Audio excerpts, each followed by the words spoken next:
5 benda yang anda perlu tahu tentang D-Vital Vitaflo ini. Ia merupakan minuman kesihatan yang direka khas untuk mengurangkan tahap kolesterol dan menggalakkan kesejahteraan kardiovaskular. Ia mengandungi super berries iaitu serbuk jus daripada anggur merah, strawberry, blueberry, blackcurrant, cranberry dan raspberry. Selain itu, ia mengandungi lipophytol iaitu microencapsulated phytosterols, minyak flaxseed, ekstrak asai, minyak saca inci, asid alfa-lipoik, asid malik dan vitamin K2. Antara kelebihannya, yang pertama, dapat mengawal tahap kolesterol.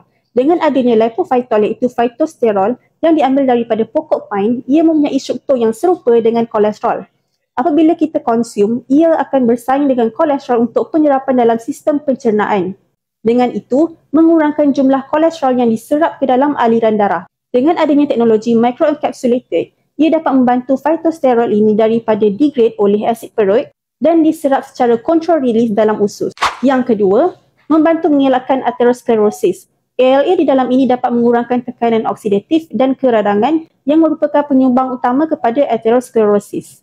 Selain itu, ALA boleh meminimumkan risiko penyumbatan arteri, membantu meningkatkan fungsi endotelial dan mengekalkan integriti saluran darah. Yang ketiga, pengurusan kolesterol LDL dan HDL.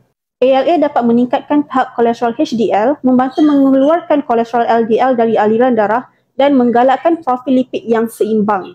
Yang keempat, mengelakkan kalsifikasi dalam arteri. Vitamin K2 mengaktifkan protein yang dipanggil MGP. Ia memastikan lebihan kalsium tidak akan mengendap pada dinding arteri dan membentuk plak dengan mengikat kalsium dan mengeluarkannya daripada aliran darah.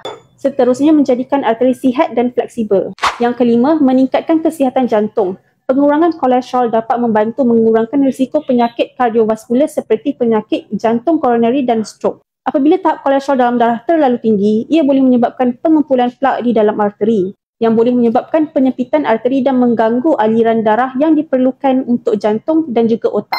Siapa yang sesuai untuk mengambil minuman ini? Yang pertama, individu yang mempunyai tinggi bacaan kolesterol.